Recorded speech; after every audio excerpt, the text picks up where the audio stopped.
So what we're going to take a look at in this video is how you can restore pages that have been deleted. Right now we're looking at a class notebook, and if your students delete pages or sections by accident or on purpose, there is a way to restore them, but only you as the teacher can do it. Students cannot restore pages they deleted.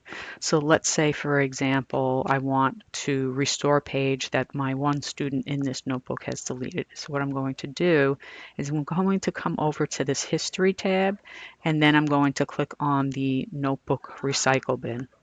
So the Notebook Recycle Bin will list any sections, in this case we don't have any sections, and any pages that may have been deleted. So I can see here this is a page that has been deleted, and this belonged to the student.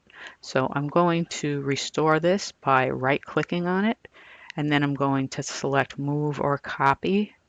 And then I'm going to expand the notebook where this page belongs, which is this case, this notebook that I'm looking at. And then I'm going to expand the students folder who this belongs to. This way I can determine what section of the notebook it belongs in. So let's say it goes back to Unit 1. I'm going to click Move, which is going to move it out of deleted and back into this student's notebook.